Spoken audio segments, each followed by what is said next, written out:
Bon dia i bona hora. Ara són... Bon dia i bona hora. Ara són quasi les 7. Ens falten uns segons perquè sigui l'hora. I volia comprovar que el so era bo, que la imatge era bona, que m'estàveu veient. Així que benvinguts, benvingudes a les persones a les persones que esteu aquí, al xat, i en directe, tot i que ja us passarem a posteriori el link perquè hi ha gent que s'ha apuntat però deia que no podia venir. Si veieu a la vostra dreta teniu un xat, la gent que esteu en directe teniu la sort de poder fer preguntes, comentaris i jo els respondré tots. Mireu, ara són les 7 en punt, així que per respecte a vosaltres,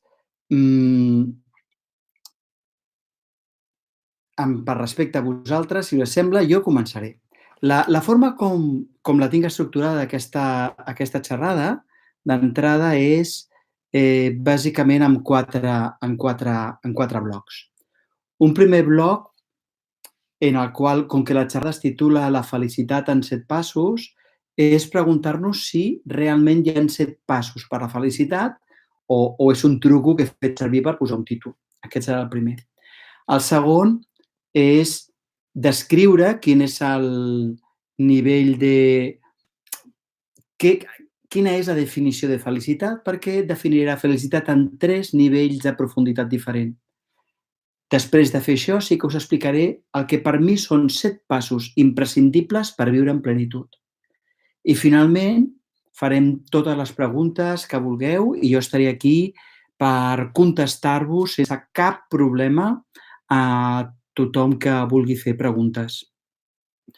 Llavors, si us sembla, nosaltres doncs comencem. Mireu, hi ha 7 passos per la felicitat? Hi ha 7 passos per viure de forma feliç? Sí i no. És a dir, hi ha una sèrie de passos que són imprescindibles i que s'han de seguir en un ordre determinat.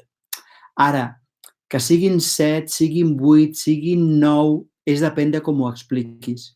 Jo avui us explicaré els passos, i jo explicaré 7, que s'han de seguir amb un ordre concret per poder assolir la nostra plenitud. I explicaré per què són aquests 7 passos i per què és aquest ordre. Però també ho podria explicar una mica diferent. Una mica perquè us feu a la idea, això seria com si jo, per exemple, us expliqués com fer una truita de patates, doncs us podria explicar com fer una truita de patates amb 10 passos. Però un altre cuiner, una altra cuinera ho podria explicar en 12 o ho podria explicar en 9. En tot cas, per fer una truita de patates és evident que el pas primer és tenir els ingredients, perquè si no els tens no pots pelar la patata. Per tant, sí que hi ha uns passos mínims i amb un ordre determinat. Es poden explicar de forma diferent, però els passos hi són. Jo parlo de 7 perquè és la forma com ho he estructurat. Dir-vos també que gran part de les persones que fan treball interior i que no avancen ni un mil·límetre, que fa anys que fan meditació, que fan ioga, fan tai chi i no avancen, jo crec que és per un motiu molt senzill i és que no estan seguint els passos adequats en l'ordre adequat. Per això aquesta xerrada, aquesta presentació que us faig dels 7 passos cap a la plenitud, 7 passos cap a la felicitat, jo crec que us donarà molta llum, no?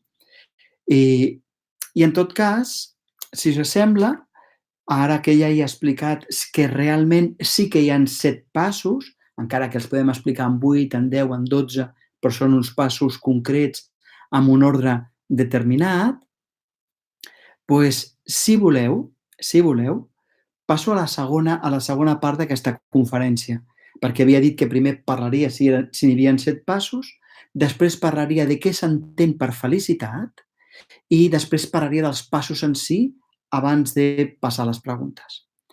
Doncs mireu, si nosaltres ara estem reflexionant sobre què vol dir, estem parlant sobre 7 passos per dur-nos a la felicitat, hem de reflexionar també sobre què vol dir felicitat.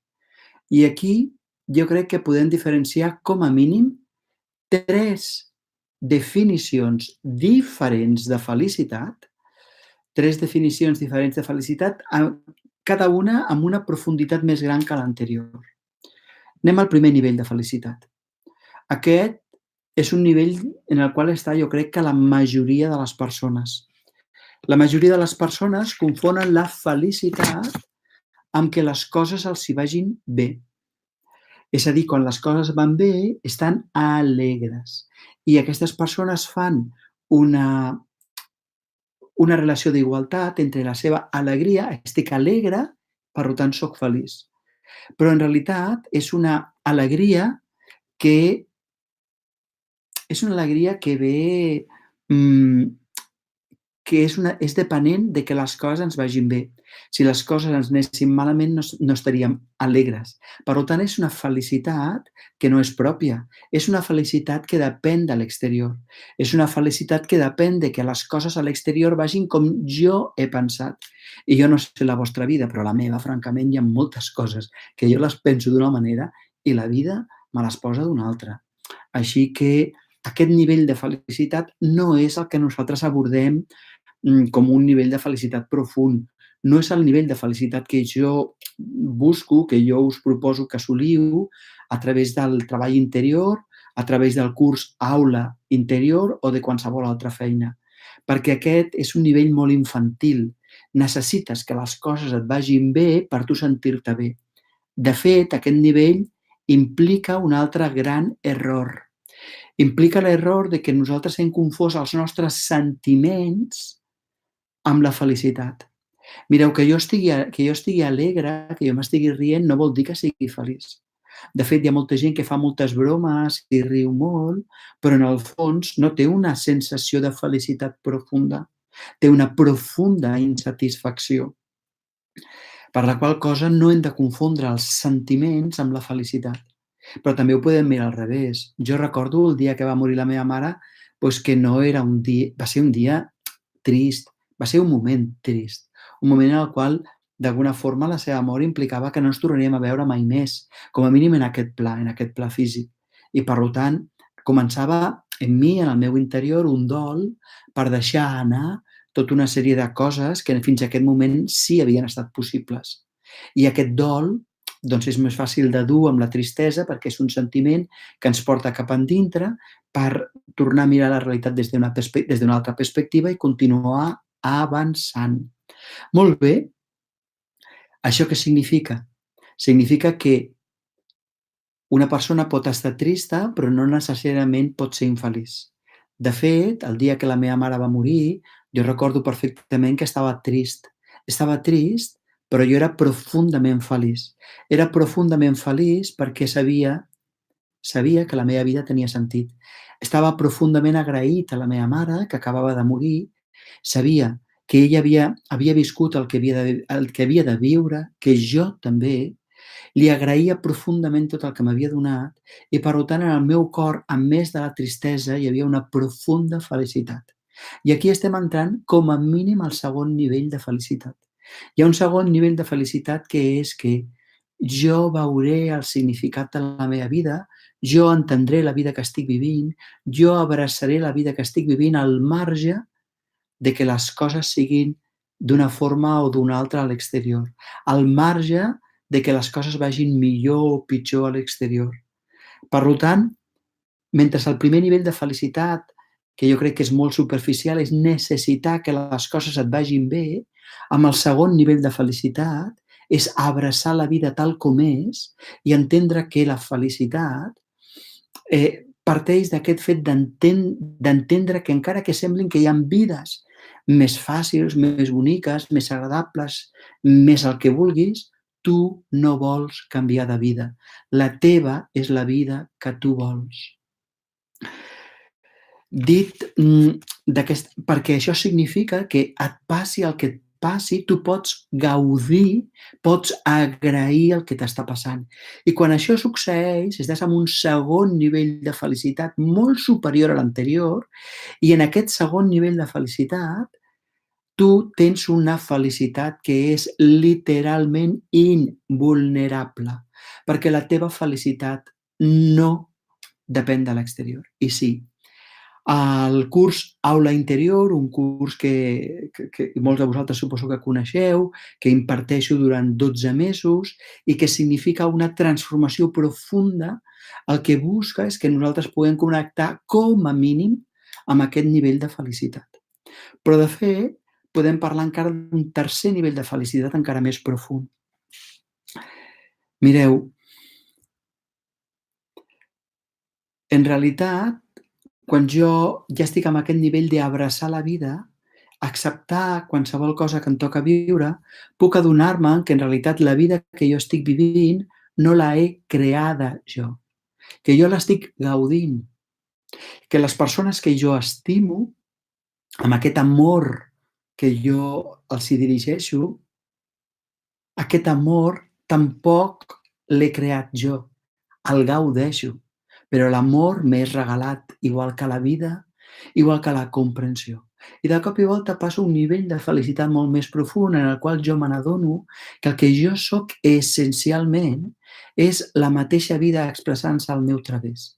És a dir, que jo sóc, en el fons, la felicitat mateixa, l'amor mateix, expressant-se aquí i ara. Que jo puc decidir convocar aquest amor i dirigir aquest amor cap a unes persones i cap a unes circumstàncies. Però quan aprenc a dirigir-lo cap a qualsevol circumstància, llavors, que aquest és el nivell 2, llavors puc adonar-me que aquest amor, aquesta acceptació que jo estic convocant a la meva vida, no la he creada jo, sinó que em preexisteix. Llavors jo puc adonar-me'n que els meus fonaments, allò que em sosté a mi, és una felicitat. Per això diuen que la nostra essència és l'amor. I sí, la nostra essència és l'amor, igual que la nostra essència és la comprensió. Però no una comprensió, no el fet de que jo hagi inventat la capacitat de comprendre, sinó la capacitat de comprendre més regalada. Aquest tercer nivell, jo ara no penso parlar-ne, però és un nivell que ens porta directament a viure la perfecció absoluta que som, que ens porta a viure la divinitat que som. Per això els catòlics, per posar un exemple, parlen de que nosaltres som fills i filles de Déu, però en realitat el que volen dir, perquè a mi m'agrada molt parlar des d'un llenguatge laic, és a dir, que se'n pugui entendre al marge de que siguis catòlic, que siguis ateu, que siguis agnòstic, que siguis musulmana, musulmà, això no té cap importància per mi.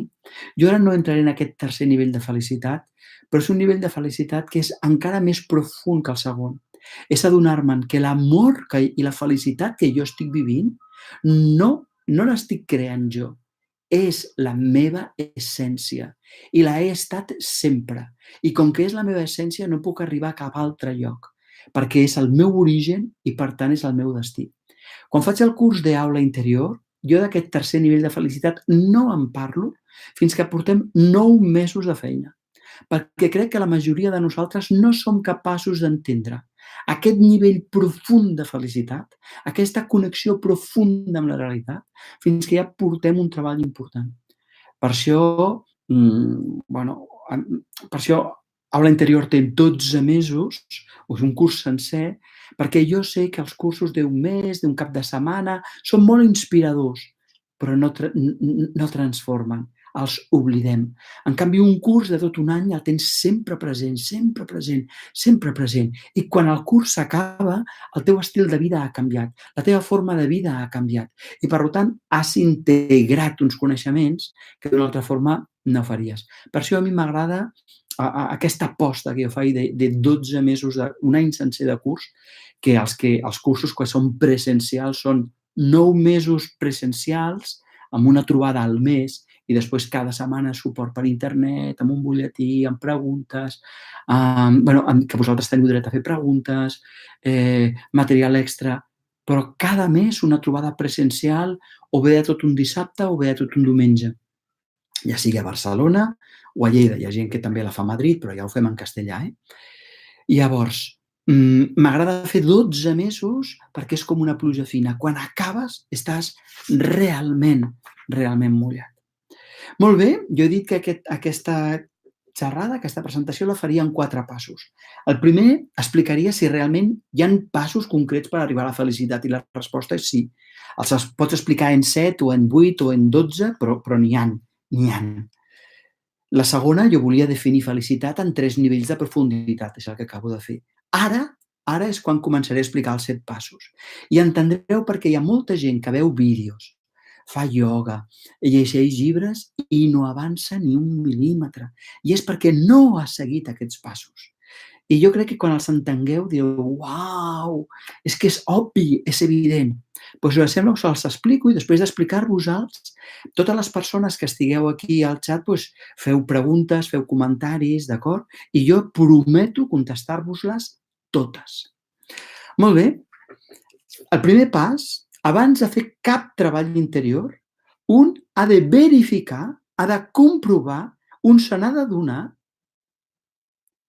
que jo no mano a la meva vida tant com m'imaginava, que jo mano a la meva vida molt menys del que m'imagino. Dit molt més cruament, que jo no mano a la meva vida. Però jo no vull que em creieu. Durant el curs dono exercicis perquè ho comproveu, perquè ho verifiqueu. De fet, el primer mes de treball, aquest és un dels eixos fonamentals. Comprovar que un no mana a la seva vida. Ara us donaré uns exemples, però al curs aula interior poso uns altres treballs perquè es verifiqui, es comprovi que jo no mano a la meva vida. Però mireu, ara poso uns exemples molt senzills. Segur que alguna vegada us heu enfadat. Quan us enfadeu perquè voleu. Heu decidit, mira, ara són les 7:10, ara m'enfadaré durant 3 minuts i d'aquí 3 minuts no estaré enfadat. No. Simplement, l'enfadament, la ràbia t'agafa, et posseeix i et mana. Tu no manes. En certes circumstàncies, l'enfadament et posseeix. En certes circumstàncies hi ha un mecanisme que et posseeix. Us ha passat a vegades que us poseu a dormir al llit i en lloc de tancar els ulls i dormir relaxadament, comenceu a donar voltes perquè esteu preocupades, perquè esteu preocupats? Ho heu decidit? La resposta és no. Simplement la preocupació us posseeix. Mireu, jo crec que hem de ser molt sincers. Moltes vegades ens posseeix la preocupació. Moltes vegades ens posseeix la ràbia, la impaciència, la gelosia. Què demostra això? Demostra que tu no manes a la teva vida. Demostra que tu no manes a la teva vida. I aquest és el primer pas.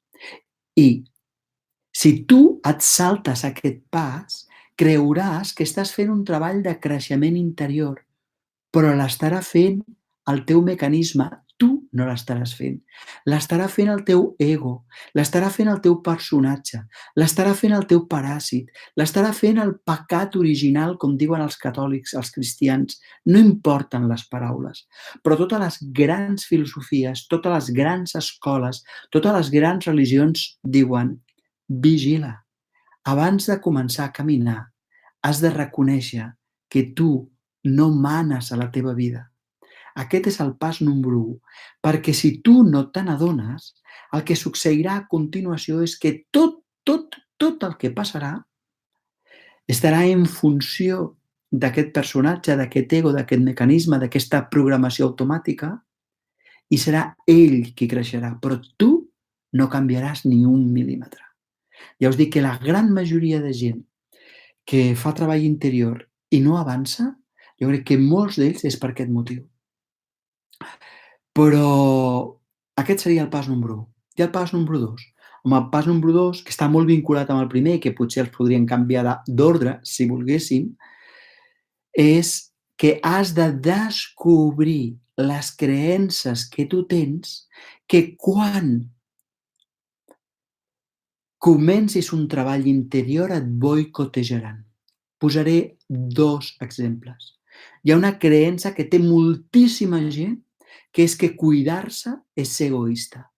perquè primer són els altres. El burro delante, para que no se espante, deia la meva mare quan jo deia jo i fulanito, deia el burro delante, perquè la meva mare em deia els altres davant teu, els altres abans que tu, els altres són més importants. Per la qual cosa, inconscientment, jo vaig aprendre que quan jo em cuidava era egoista. Si algú de nosaltres tingués aquesta creença, l'hem de desmuntar abans de continuar. Perquè si no farem un treball de creixement interior i el que resultarà és que quan jo vegi que m'estic cuidant, diré, oh, ets molt egoista, i llavors em boicotejaré.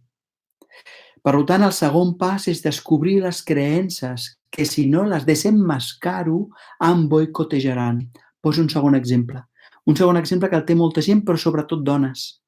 Moltes dones, però també alguns homes, creuen que per demostrar que estan estimant han de patir. Llavors comencen un treball de creixement interior i comencen a dissoldre el patiment. I de cop i volta diuen, calla que no estic patint, i si no estic patint és que no estimo, i si no estimo és que sóc dolent. I llavors immediatament busquen inconscientment situacions de patiment perquè elles com estan puguin veure com estan sent bones. Per tant, el primer pas és descobrir que jo no mano. I el segon és desemmascarar les creences que si no les desemmascaro, quan comenci el treball interior, em boicotejaran. Anem al tercer pas fonamental. Vigileu perquè si aquests dos passos primers no es fan, no importa que et tanquis en un monestir, no importa que facis teologia, no importa que et converteixis en un fakir, en un ioga o professor de meditació de mindfulness, no importa. Dintre teu no avançaràs un mil·límetre. Anem al tercer pas. Si hem observat que nosaltres no manem a la nostra vida, el tercer pas necessàriament és observar aquest mecanisme, aquesta programació, aquest ego que em posseeix. He dit observar, no he dit intentar canviar-lo. De fet, el curs Aula Interior, aquesta part dura ben bé 4 mesos. 4 mesos en les quals dono eines concretes per poder-vos observar. I us demano, per favor, que no vulgueu canviar, perquè aquell que vol canviar és l'ego, aquell que vol canviar és el personatge. I no se n'adona que ell mateix és el problema. Per això hi ha tanta gent que quan s'observa a si mateix, en realitat hi ha molta gent que el que fa és que s'observa a si mateix, llavors es vol canviar. Llavors l'únic que fa és reprimir-se contínuament i la bola es fa gorda, gorda, gorda i cada vegada és pitjor. Perquè no només hi ha els problemes de base, sinó que hi ha els problemes de base i tots els arreglos que jo he fet per sobre perquè no es notessin, he intentat arreglar. No. El que intenta arreglar-te també és el personatge. Per tant, el que hem de fer és observar, sense voler canviar, sense jutjar. Molta gent diu que quan fas això ja noten canvis a la seva vida. A mi m'agrada molt dir que Aula Interior és un curs en el qual els canvis es noten ja durant el curs, no has d'esperar al final. I fins i tot quan jo dic mireu però no feu res, hi ha molta gent que diu jo només estic mirant, però uau, me n'estic adonant de que la meva vida es canvia. Perquè juntament amb el mirar jo ofereixo eines concretes d'observació. Mireu, si fossin científics, nosaltres necessitaríem un microscopi. No podem observar els virus sense microscopis, sense elements. Doncs per observar-me a mi també necessito eines d'observació, perquè si no, el que jo veig a la meva vida, sabeu el que és? El que jo veig a la meva vida és el que és normal, el que sempre m'ha passat. Jo miro i dic, doncs veig el de sempre. M'enfado, però és que tinc raó. Clar que tinc raó. És lògic que m'enfadi. Bé, per tant, el tercer pas és observar, però observar amb eines per recollir informació objectiva i observar la totalitat. Perquè hi ha molta gent que només observa que no els agrada i no se n'adonen que allò que sí els agrada, que sembla que va bé, també és una programació. Perquè com això que ara els va bé els anés malament, Llavors es posarien nerviosos, impacients, preocupats, enfadats. Per tant, resumint, el tercer pas és observar aquesta mecanicitat i l'observaré en les coses que em van bé i en les que em van malament. L'observaré sense voler canviar, només estic observant. L'observaré sense jutjar-me. L'observaré prenent nota i gràcies a una sèrie d'eines que em permetin observar objectivament. I aquest és el pas número 3. Resumim, pas número 1, jo no mano la meva vida. Pas número 2, desemmascarar les creences que em boicotejaran. Pas número 3, observar aquest personatge que em posseeix. Pas número 4, ja que he observat el personatge, he de fer un diagnòstic. Nosaltres, bàsicament, som tres grans capacitats. Les persones humanes som la capacitat de comprendre el món. Som la capacitat d'estimar la realitat i els altres. I som la capacitat d'actuar. És a dir, nosaltres som intel·ligència, som amor i som energia. Aquesta és la nostra essència. Comprensió, amor i força, energia, transformació. Llavors, gràcies al pas número 3, nosaltres hem estat observant amb una sèrie d'eines i hem estat prenent nota del que observàvem. El pas número 4, el seu nom és diagnòstic. Quina d'aquestes 3 capacitats està danyada? Quina d'aquestes 3 capacitats està desequilibrada? Quina d'aquestes 3 capacitats, en tant que està desequilibrada, provoca uns problemes que s'acostumen a repetir sovint? És a dir, fem un diagnòstic en funció de cadascun d'aquestes 3 capacitats. Què passaria si em saltés aquest pas? Home, doncs que jo no sabria quina és la meva dificultat. Hauria observat, però no hauria arribat a cap conclusió i, per tant, no podria actuar per reequilibrar-me. Per tant, si jo em salto l'observació, no tindré la informació. Però si jo no interpreto la informació, pas número 4, generant un diagnòstic preguntant-me de les 3 capacitats bàsiques de les persones humanes, intel·ligència, amor i energia, com estan d'equilibrades, com estan de desequilibrades, com estan de danyades.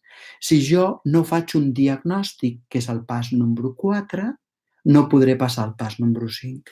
I la pregunta és, quin és el pas número 5? Home, si jo sé que no mano la meva vida, he desemmascarat les creences que em bloquegen, que m'autoboicotegen quan faig creixement interior. He observat amb eines agafant informació.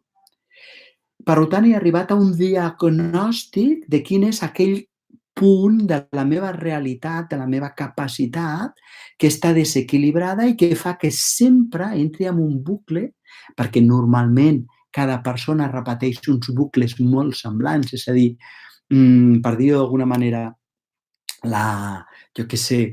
vosaltres heu vist que hi ha persones que sempre tenen problemes gordos i sempre són els mateixos. Doncs ja tendim a repetir una sèrie de problemes. Amb el diagnòstic, agafant la informació del que hem observat, diem, repetim això per aquest motiu, per aquest motiu, per aquest motiu, i el diagnòstic ens diu, mira, tinc la cama trencada, tinc una infecció d'orina, o resulta que tinc, una pulmonia. És molt diferent la medicina que necessitaré per una cama trencada, per una pulmonia, per una tosferina. D'acord. Doncs el pas número 5 després de fer el diagnòstic és decidir quines són les accions que em porten a equilibrar la meva personalitat. Què vol dir equilibrar la personalitat? Vol dir equilibrar la meva intel·ligència, equilibrar el meu amor i equilibrar la meva energia. Durant el curs Aula Interior, el que nosaltres fem és proposar tota una sèrie d'eines, tota una sèrie de medicines perquè les persones, veient les observacions que han fet i el diagnòstic que han fet, gràcies al suport que jo dono setmanalment, els dossiers, tot això, perquè i fins i tot les persones que venen als cursos presencialment, fins i tot les persones que venen als cursos presencialment tenen el suport de l'online i, per tant, i tenen dret a fer preguntes. Vull dir, cada setmana tenim uns petits blocs d'informació perquè tu mantinguis en tot moment el curs present i això transformi la teva vida. Atenció! El curs Aula Interior no us dona un munt de feina. No, perquè jo ja sé què passa. Si us dono molts deures, no els fareu. No els fareu perquè jo he estat mestre d'escola i ho sé, perquè jo he fet aquesta feina abans i ho sé. Per tant, us proposaré exercicis que no ocuparan temps, però que els tindràs sempre presents i al cap dels mesos això transforma la teva vida. És a dir que sereu vosaltres amb el pas número 5 que decidireu quines accions reequilibraran la vostra intel·ligència, reequilibraran el vostre amor, reequilibraran la vostra energia o capacitat de transformació de la realitat. Per posar un exemple molt senzill, com es viu la realitat quan tinc l'intel·lecte equilibrat? Simplement miro la realitat i no la jutjo. No judico. La miro i la veig. No afegeixo res. Em limito a veure el que és. No jutjo, no judico. Comprenc. És pura comprensió, és pura visió. Això és quan la ment està equilibrada. Està aquí, ara. I l'amor quan està equilibrat. L'amor quan està equilibrat, me n'adono que no importa el que els altres facin, no importa les circumstàncies que apareguin. Jo em sento en un món càlid. Jo sento que les persones fan el que poden. Jo sento un amor incondicional cap a mi, cap als altres i cap a la realitat. I sé que aquest amor l'emeto jo. No necessito que els altres m'estimin perquè jo busqui el seu màxim bé. I l'energia, com es viu una energia equilibrada? Com es viu una energia equilibrada? Una energia equilibrada es viu sabent que jo al món em sento segur, sabent que jo al món em sento, com dir-ho, sí, que jo puc fer el que he de fer i que no necessito que els altres em donin la raó. Jo faré el que a mi em correspon i deixaré els resultats en mans de la vida. I des d'aquest punt de vista em sento absolutament fort, segur, invulnerable. És a dir, que el que fem és que amb aquest 5è pas, cada persona, gràcies al suport de les observacions que hem fet abans, del diagnòstic, què passaria si em saltés aquest pas? Simplement que no arribaríem a persones adultes. Jo crec que la majoria de persones de la nostra societat no són adultes. Depenen de que les coses els hi vagin bé perquè ells siguin feliços. Depenen de que les coses siguin fàcils perquè ells posin de la seva part. Depenen de que les coses siguin comprensibles perquè ells sentin que poden comprendre-les i actuar. Depenen de que la gent sigui amable i simpàtica perquè ells o elles puguin estimar-la. I el que jo estic dient és que quan un aplica les medicines i equilibra l'intel·lecte, l'amor i l'energia, un deixa de dependre de l'exterior. I, per tant, si un se salta aquest pas, mai arriba a ser una persona adulta. Sempre és com un infant depenent de l'exterior. Deixeu-me que resumeixi aquests 5 passos que hem fet fins ara de forma molt breu. Jo igualment us enviaré el link perquè pugueu veure aquesta xerrada diverses vegades i segurament també la posarem en àudio perquè la pugueu posar al vostre telèfon mòbil i escoltar-la quan aneu a la feina, perquè quan l'escoltes 3 o 4 o 5 vegades diu «Uau, he captat ben bé el que està dient». Mireu, el pas número 1 era entendre que jo no mano a la meva vida tal com jo crec. I com es demostra? Perquè m'enfado, em preocupo, em poso nerviós i jo no vull. Per tant, jo no mano la meva vida. Segon pas, descobrir les creences que em boicotegen quan començo a fer treball interior. Perquè si no les desemmascaro, començaré el treball i em boicotejaré. Tercer pas, observar amb eines concretes, amb tècniques, sense jutjar aquest que em posseeix, aquest que mana. 4, fer un diagnòstic. Després de l'observació dic, mira, el punt de desequilibri més important de la meva vida que genera la gran part dels meus problemes és aquest. Pas número 5. A partir del diagnòstic, trobar una sèrie d'eines per tornar a equilibrar la meva personalitat. Llavors ja només queden, hem fet 5 passos, queden 2, el sisè i el setè. El sisè és molt senzill. Un cop que arribem aquí, nosaltres el que necessitem és fer una triple neteja. Una triple neteja. És una neteja de l'inconscient. Hem de netejar l'inconscient energètic, és a dir, la ràbia, les coses que ens hem tragat i encara estan al nostre cos i sense voler encara estan amb el record de les nostres cèl·lules.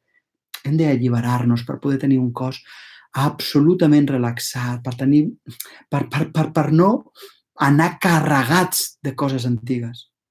La segona, hem de fer neteja de tots els traumes emocionals. Hem de tallar qualsevol dependència. Si jo depenc d'una persona, si jo depenc d'una circumstància, encara no la puc estimar. L'estimo per interès. I això no és amor, això és dependència. Per tant, hi ha tot un treball de netejar traumes emocionals per poder buidar la motxilla i caminar lleugers i poder estimar al marge del que facin els altres. I hi ha una tercera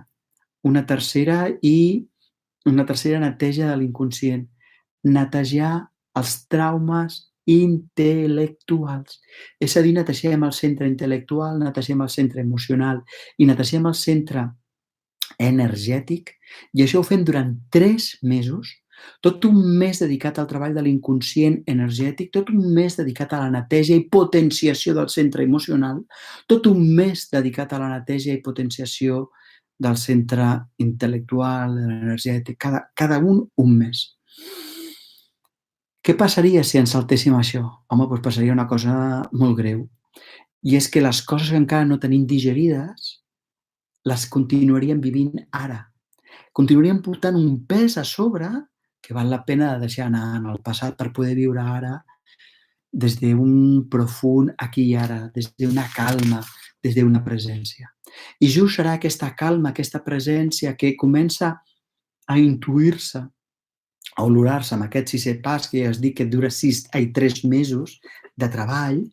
Per tant, fins aquí portem 9 mesos de treball, 9 mesos de treball en el presencial i una cosa semblant en l'online, perquè l'online són, ara no me'n recordo, sí, són, si no m'equivoco, 270 videolliçons curtetes, si voleu, d'un quart d'hora, de 20 minuts. Les 10 primeres són gratis perquè les vegis, les 10 primeres, però queden 260 més. Perquè és que aquest curs ha de ser un curs profund. Aquest ha de ser un curs que vagi a l'arrel. Jo no vull treballar amb persones que no estan compromeses en si mateixes. Jo no vull treballar amb persones que només volen fer una mica de xapa i pintura, una mica de reparació superficial, no. A mi m'agrada treballar amb persones que volen anar a la seva essència.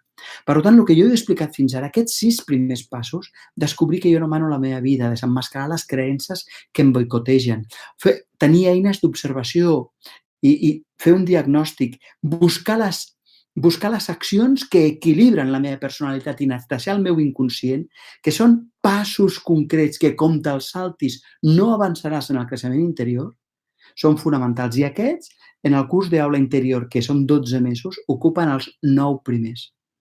Perquè el novè, el mes número 9, quan ja entrem en el mes número 9, per fi, podem entrar al tercer nivell de felicitat. Abans recordeu que jo us deia que hi ha un nivell de felicitat en el que jo descobreixo que la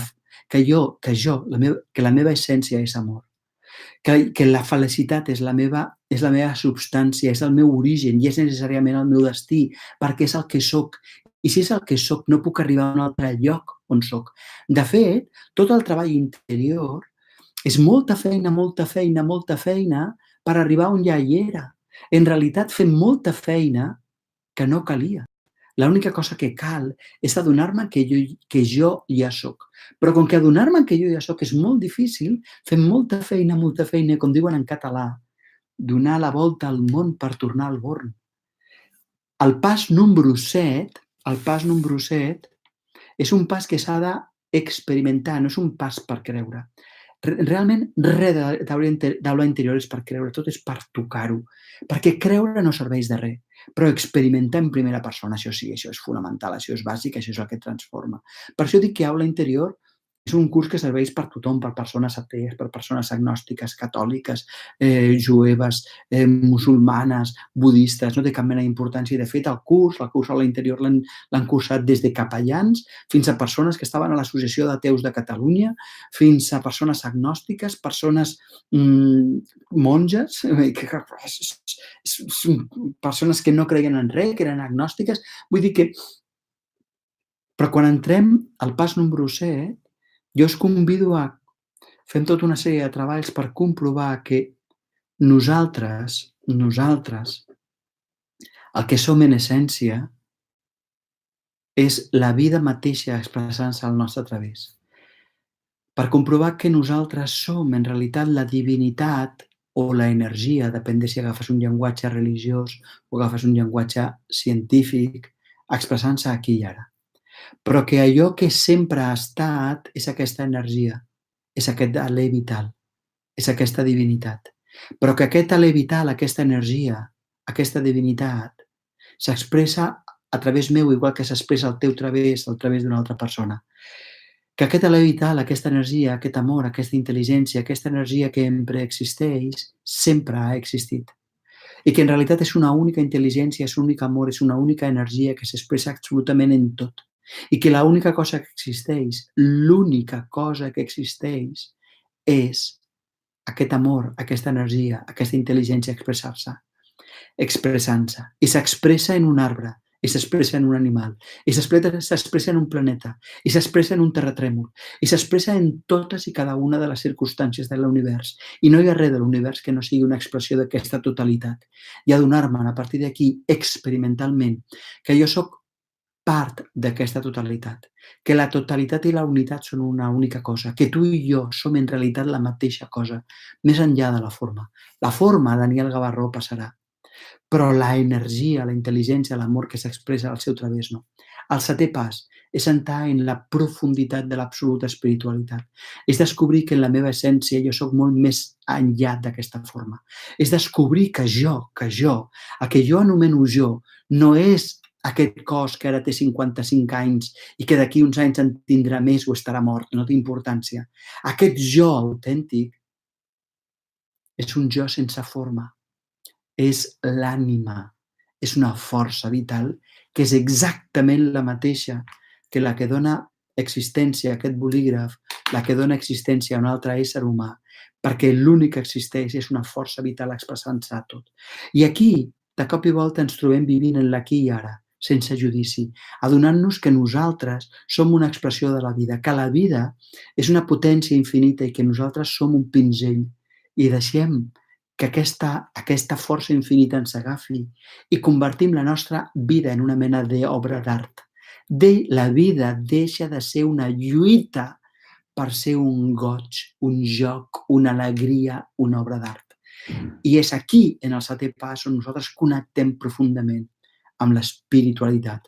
També he de dir que tots els 6 primers passos són passos espirituals, perquè vist des de la meva perspectiva, l'espiritualitat és tot allò que m'aproxima a la meva essència. Per tant, deixar caure creences, equilibrar els meus centres, tot això és aproximar-me a la meva essència i, per tant, són camins espirituals. Però el pas número 7 és connectar amb lo superior, connectar en nivells de consciència superiors i mantenir-se allà. I la pregunta és quin és el risc d'aquest pas. I el risc d'aquest pas és que hi ha molta gent que vol viure això sense tenir la base. Hi ha molta gent que fa molt de treball, bàsicament fan meditacions, exercicis i retirs, i no es mouen un mil·límetre. Per què? Perquè no tenen els fonaments, no tenen la base, no han fet una base suficientment sòlida sobre la qual construir. I, per tant, construeixen una casa sobre sorra i contínuament s'enfonsa i no entenen per què, per més que s'esforcen, no creixen. I aquest 7è pas és connectar amb lo superior i mantenir els nivells superiors de consciència a la vida quotidiana, és a dir, a la feina, amb la parella, al metro, al gimnàs, a la botiga, al supermercat. I aquests són els 7 passos. I el 7è no el pots fer si no has fet els previs. És a dir, tu no pots connectar amb el superior d'una forma estable si no has netejat l'inconscient, que és el pas número 6. Però tu és absurd que netesis l'inconscient si abans no has equilibrat els 3 centres, la teva capacitat, perquè si tu no t'equilibres, contínuament tornaràs a carregar una altra vegada el teu inconscient. Per tant, espera't a netejar el teu inconscient estar equilibrat. Però tu no pots equilibrar la teva personalitat si abans tu no tens un diagnòstic de quin és l'error. Com equilibraràs una cosa que no saps quina és? Però no pots fer un diagnòstic si abans no has fet una observació. Però tu no pots fer un treball interior, és a dir, una observació i tota la feina corresponent si no has desemmascarat les creences que et poden boicotejar o si no has també, si no t'has adonat que a la teva vida moltes vegades manes molt menys del que t'imagines perquè reacciones. Et diuen una cosa bonica i et poses content, et diuen una cosa lletja i t'enfades. Per tant, tu no manes a la teva vida. Ja veieu, per mi són 7 passos. 7 passos que s'han de fer, i hi ha molta gent que no els segueix, hi ha molts cursos que fan coses boniques, coses emocionals, coses molt interessants, que estan bé, però que no van a l'arrel. A mi m'agrada anar a l'arrel, per això dic que aula interior són 12 mesos per transformar la teva vida. 12 mesos amb eines concretes, pràctiques i útils que transformen la teva vida perquè les apliquis a la teva vida quotidiana. I a mi m'agrada dir que aula interior té una sèrie de garanties i jo us animaré, i ara posaré aquí la pàgina web, encara que és molt possible que molts ho sapigueu, aula interior, que l'he escrit malament, interior.com o aulainterior.cat perquè visiteu aquestes pàgines i sapigueu de què va el curs i tal, i veieu les garanties. Les garanties, no m'agrada la paraula, la filosofia d'aquest curs. No us les diré totes perquè estan allà, però perquè ho sapigueu. Jo només parlo del que visc en primera persona. I això fa que les meves explicacions tinguin un gust, una realitat diferent, una autenticitat diferent. No explico coses que he llegit, explico coses que visc, que les he après dels meus mestres, sens dubte. Les he après de l'Anthony de Melo, que era un sacerdot jesuïta de la Índia, els he après d'Antonio Blay, que era un mestre que va morir el 1985, extraordinari, o del Gerardo Smelling, un altre mestre colombià que va morir, si no m'equivoco, el 2002 o el 2004. Però l'he après de moltes coses, però jo no parlo del que he llegit, jo parlo del que he vist en primera persona. I això forma part de la filosofia, d'aula interior de les garanties. I conèixer aquests 7 passos i explicar per què aquests passos són útils i veure una transformació personal, no? M'agradaria, ara contestaré totes les vostres preguntes que tingueu amb el xat, però abans deixeu-me que faci 3 observacions prèvies. La primera és si aquest procés d'autoconeixement el pots fer sol. Jo diria que hi ha parts que sí que les pots fer sol, però que en general no. Perquè és tan difícil com una persona que fos cirurgiana, un cirurgià que s'operés a si mateix. Podria, crec que és difícil perquè et falta la distància, et falta la visió i sobretot que fer-ho sol et perds l'experiència d'altres persones i per tant quan hi ha una persona en saviesa, una persona que ha recorregut aquest camí, que t'acompanya, t'estalvies anys de treball. Per tant, ho pots fer sol. Jo crec que una part sí del treball, però la totalitat és difícil. Com a mínim aquesta és la meva experiència. Jo en un cert moment determinat portava una sèrie d'anys treballant i vaig veure que em calia treball d'unes persones que m'acompanyessin i he tingut a la meva vida diversos mestres. He mencionat els meus 3 grans mestres, però he tingut gent que m'ha acompanyat, vull dir, un capellà, l'Esteve Humet, que era el traductor de l'Anthony de Melo, precisament, o un deixeble de l'Antonio Blay, amb el que vaig estar treballant durant 7 anys, no? 2, s'ha de vigilar. Hi ha molta gent que vol buscar però no vol trobar. Pregunteu-vos, jo vull trobar? No importa buscar, el que importa és trobar. Estàs decidit a trobar? Aquesta és la pregunta. I una tercera i última, quin és el pas següent? Jo crec que el pas següent és preguntar-te si vols trobar, em vull comprometre amb un camí que tingui cor, un camí que quan jo l'escolti a mi em cridi i dic, sí, és aquest. Llavors, quan apareguin dificultats, et podràs sostenir. A tots els camins interiors hi ha dificultats, però quan hi ha cor, quan jo sé que és el que això em va bé a mi, jo em mantinc, jo puc sostenir l'esforç, no? Bé, doncs, en aquest moment a mi m'agradaria, si fos possible, obrir preguntes al xat. Ara portem aproximadament uns 49 minuts. he fet una xerrada en la que us he explicat els 7 passos per a la felicitat, he descrit 3 nivells de felicitat. Us he dit que amb el curs Aula Interior que imparteixo, els 9 primers mesos parlen del segon nivell de felicitat i només a partir del mes número 9 entrem al tercer nivell de felicitat, no? Aquest nivell de felicitat en el qual jo m'adono que la felicitat simplement és la meva essència i no calia buscar-la perquè ja la era. Però això, quan t'ho expliquen així, sona a xino. Ens cal molta feina per adonar-nos que no calia fer-la. És divertidíssim. Així que ara teniu a la dreta un xat i no dubteu a les persones que esteu aquí, pues, que veig que hi ha persones d'Amposta, de Girona, d'Alacant, de Castelldefels, de Lleida, de Guissona, doncs no dubteu a fer preguntes i jo prometo contestar-les totes, totes, totes, totes. És a dir, jo no tinc pressa, tu podràs marxar, és a dir, no cal que et quedis, però a vegades val la pena quedar-se per veure les respostes. Igualment procurarem enviar-vos el link a aquest vídeo perquè el veieu i jo li demanaré a la Marta que, si és possible, el baixi també en àudio perquè així el poseu al telèfon mòbil, és molt pràctic portar-ho al telèfon mòbil. Torrefarrera! M'he deixat Torrefarrera! D'acord, fantàstic, que bé. Gràcies, Marisa. Gràcies. Doncs no sé si algú de vosaltres té algun dubte, alguna pregunta, doncs poseu-la tranquil·lament al xat i jo les contestaré, si no, doncs ens acomiadarem, però jo us animo molt a que visiteu aulainterior.com o aulainterior.cat, veieu l'edició que fem a Lleida, la que fem a Barcelona, la que fem a Madrid, són presencials, o l'edició online. Dir-vos que les presencials s'inclouen a l'online, per tant, si podeu escollir per la presencial, feu la presencial.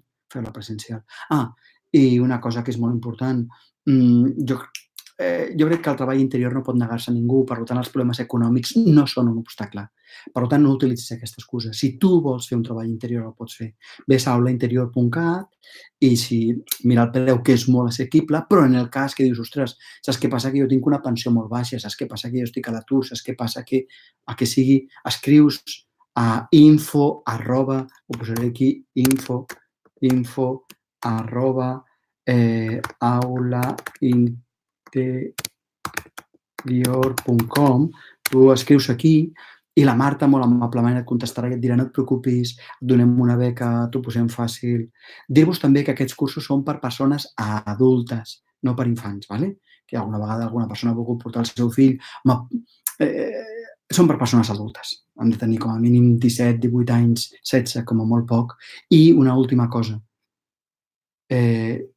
No porteu a ningú si la persona no vol. Porteu a la gent que vol. M'explico? A vegades hi ha hagut gent que ha dit, mira, li he pagat el curs perquè és molt bonic. I l'altre diu, jo és que no sé ni a què vinc. I clar, això és una pèrdua de temps. Jo tinc una garantia també amb el curs, una garantia. La meva filosofia és que vosaltres pagueu mensualment les quotes i si veus que en un cert moment el curs no t'agrada, no és el que esperes, doncs deixes de venir. Perquè jo no vull que vosaltres genereu dependència. També hi ha la possibilitat de pagar tot el curs de cop, però si deixes de venir en un cert moment et tornem la part proporcional. Vull dir que això tampoc és cap problema. Bueno, ara fa estona que estic dient que si teniu alguna pregunta, veig que no n'hi ha cap, crec que no hi ha cap aquí al xat, per tant jo comptaré 10 molt a poc, i després de comptar 10 molt a poc m'acomiadaré, d'acord? Si no hi ha cap pregunta, però si hi ha alguna pregunta, doncs 1, 2, que bé, 3, igualment quan tingueu preguntes sempre podeu escriure a la Marta i ella contesta totes les preguntes tècniques i les que són d'un altre tema que no són tècnics les contesto jo directament. 4, 5... Una persona diu, jo tinc el dubte, tinc 78 anys i no sé si seré molt passat tantes hores amb el presencial. Jo espero que no. Lluís, si vens a Lleida, al presencial tenim unes butaques... Aviam, siguem sincers. Al presencial de Lleida hi ha cadires, i hi ha un sofà, i hi ha una butaca. I la butaca i el sofà la deixem per gent gran o gent que té problemes de cervicals. I després també hi ha coixins pel terra. Jo, per exemple, prefereixo ser amb el terra centenars de vegades i també prefereixo canviar-me. Ara estic en una cadira, estic en una butaca. Per tant, jo crec que no serà cap problema. Igualment, com que tindràs el curs online, també no hi haurà cap problema. 6, 7, 8, espero que t'he contestat, que sí? T'he contestat, Lluís. 9 i 10. Doncs us envio un petó molt gran i gaudiu molt de la vostra vida. Recordeu que hem nascut per ser feliços. Recordeu que la felicitat, la plenitud, és la nostra essència i és el nostre destí. Us envio un petó super, super, super gran i ara sí que tallaré la reproducció d'aquest vídeo si és que sé com va, vale? Que vagi molt bé, molt bé, molt bé, molt bé. Una abraçada ben forta.